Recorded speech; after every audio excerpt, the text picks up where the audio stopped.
Tout le monde sait que le père d'Andy, l'ancien propriétaire des jouets, n'est jamais apparu dans aucun des 5 films de Toy Story. Mais me croiriez-vous si je vous disais qu'en réalité, il a été présent dans tous les films et que nous les fans, et même Andy lui-même, ne nous en sommes jamais rendus compte? Woody est le père d'Andy. Il existe une théorie qui dit qu'en fait, Monsieur Davis, le père d'Andy, a été tout près de nous tous pendant tous les films. Pour être plus précis, il était à l'intérieur des chambres d'enfants où vivent les jouets. Tout simplement parce qu'il ne serait nul autre que Woody lui-même. Vous pourriez même penser « ça n'a aucun sens, Woody est un jouet et il ne peut pas avoir d'enfant humain ». Du calme, nous allons vous expliquer tous les détails et vous allez voir à quel point cette théorie prend tout son sens. Vous vous souvenez du film d'animation étrange numéro 9, où des âmes et des souvenirs humains sont transférés dans de petites figurines? La théorie affirme que la toute même prémisse macabre s'est produite dans Toy Story. Le père d'Andy serait décédé tragiquement peu avant la naissance de la petite Molly. Mais, pour avoir une nouvelle chance d'accompagner ses enfants, son âme a été envoyée directement dans Woody. C'est très logique. Après tout, la poupée existe depuis 1950 et c'était probablement le jouet d'enfance du père d'Andy qui a été transmis au garçon. Le grand détail est que la condition de ce retour serait qu'il perde absolument tous les souvenirs de sa vie de famille. Cependant, son essence est restée intacte. Sa personnalité inébranlable de leader et son amour inconditionnel pour Andy ont continué à vivre à l'intérieur du cow-boy en chiffon. Alors, dites-moi si ça n'a pas un peu de sens. Préparez-vous, car nous avons sélectionné les 10 théories les plus sinistres que vous devez absolument connaître sur Toy Story. Andy est décédé. À la fin émouvante de Toy Story 3, Andy confie ses jouets bien-aimés à la petite Bonnie et part pour l'université. Mais avez-vous déjà pris le temps de réfléchir à la raison pour laquelle il n'est jamais revenu leur rendre visite? La réponse pourrait bien être la plus sombre de toutes. Andy n'est plus en vie. Après des années d'absence, il n'y a eu aucune mention de lui dans Toy Story 4, ni dans Toy Story 5. Et la raison de cette tragédie serait cachée à l'intérieur même de l'univers de Pixar. La théorie indique que, pendant sa jeunesse, Andy a subi un accident mortel sur la route. Et devinez quel véhicule sinistre aurait causé cette collision? L'infâme camion de livraison de Pizza Planet, qui, étant si vieux, s'est retrouvé sans frein et a fini par percuter le jeune étudiant universitaire. Réfléchissez avec moi. Ce véhicule maudit apparaît de manière mystérieuse et presque toujours à grande vitesse dans absolument tous les films de Pixar. Et ce serait lui qui aurait été responsable d'avoir ôté la vie d'Andy. Cela explique de manière cruelle pourquoi il n'est jamais retourné voir Bonnie. Il n'a tout simplement pas pu. Mais si la fin d'Andy a été effrayante, le véritable destin des jouets est encore plus bizarre. Les jouets ont des âmes humaines. Si l'esprit du père d'Andy est emprisonné dans Woody, cela nous amène à une question encore plus effrayante. Et si tous les jouets possédaient des âmes humaines? Pensez-y bien. Comment de simples morceaux de tissu, de céramique ou de plastique pourraient-ils avoir des émotions aussi complexes? Ils ressentent de l'empathie, souffrent de la solitude et démontrent des défauts purement humains, comme la jalousie aveugle de Woody dans le premier film. La réponse macabre se trouve dans le lien direct avec un autre film de Pixar, Soul. Vous vous souvenez de l'endroit où les âmes se préparent et cherchent un but? La théorie bizarre affirme que, dans l'univers partagé de Pixar, les âmes perdues qui n'ont pas réussi à faire le passage vers l'au-delà finissent par avoir pour destination des objets pour enfants sur Terre. Elles se réincarnent dans les poupées comme une seconde chance d'apprendre sur l'amour, la compassion et la camaraderie.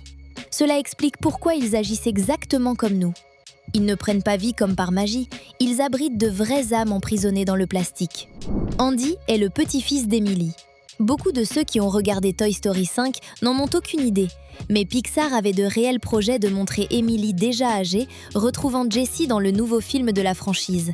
Cependant, les réalisateurs ont fini par couper la scène qui avait même déjà été dessinée. Et la vérité, c'est que cela allait se produire, pour une seule et unique raison. Le lien familial entre Emily et la famille d'Andy, l'ancien propriétaire des jouets. Avez-vous déjà prêté attention au chapeau qu'Andy porte dans le premier film? Si vous regardez de près, son chapeau n'est pas marron comme celui de Woody. Il est rouge, absolument identique au chapeau de Jessie. Cette sombre théorie affirme qu'en fait, il a hérité de ce chapeau de sa mère, qui est en réalité la fille d'Emily qui apparaît sur la photo que Jessie a déterrée dans l'arbre dans Toy Story 5. Cela signifie que le destin a forcé Jessie à retourner exactement dans la famille d'Emily. Les jouets se nourrissent de bonheur. Vous rappelez-vous comment les monstres de Monstres et compagnie avaient besoin des cris et des rires des enfants pour générer de l'énergie pour leur ville? Et si les jouets de Toy Story faisaient exactement la même chose, mais d'une manière différente? Cette théorie troublante affirme que les poupées bien-aimées ne sont pas si innocentes que ça. En fait, elles se nourrissent silencieusement du bonheur des enfants. Cela explique parfaitement pourquoi ils veulent tant que les enfants soient heureux, comme c'est le cas de Lilypad dans le 5e film. Et cela explique aussi leur désespoir absolu lorsqu'ils sont laissés de côté. Lorsqu'ils sont enfermés dans le noir, isolés dans des boîtes poussiéreuses, ils ne sont pas seulement tristes, ils commencent à se décharger physiquement. Sans l'énergie enfantine servant de carburant, ils dépérissent littéralement et deviennent mauvais, tout comme Lotso. Si vous aimez la vidéo, abonnez-vous à la chaîne dès maintenant pour ne rater aucune nouvelle vidéo. L'horreur existentielle de Fourchette. Toy Story 4 nous a présenté Fourchette. Mais avez-vous déjà pris le temps de réfléchir à la conséquence bizarre et effrayante de son existence? La création du nouveau jouet a établi une sombre règle dans la franchise. N'importe qui peut créer une vie dotée de sensibilité simplement en ramassant des ordures par terre, en y collant des yeux de travers et en lui donnant un but. Si cela est vrai, cela signifie que des millions d'objets inanimés et de restes d'ordures à travers le monde entier peuvent prendre conscience instantanément. Il suffit d'un simple accident ou d'un jeu d'enfant idiot pour qu'un vieil emballage s'éveille à la vie dans un état de panique absolue, exactement comme cela s'est passé avec Fourchette. Imaginez les conséquences de cela. Des morceaux de déchets gagnant une âme, souffrant de crises existentielles et étant écrasés à nouveau dans les poubelles. Ils seraient condamnés à pourrir en ressentant chaque seconde de cette torture dans le noir, totalement incapables de crier à l'aide. C'est assurément bien troublant et malsain, vous n'êtes pas d'accord? La paralysie face aux humains est biologique. Dans Toy Story 5, nous avons vu que l'armée de Buzz, qui ne savait même pas qu'ils étaient des jouets, s'est complètement paralysée lorsque l'employé du port s'est approché d'eux avec la lampe de poche. La même chose se produit avec le premier Buzz, qui se fige devant Andy dans le premier film, même en ayant la certitude absolue d'être un véritable ranger de l'espace. Mais pourquoi cela se produit-il? La sombre théorie affirme que les jouets ne choisissent tout simplement pas de faire les morts.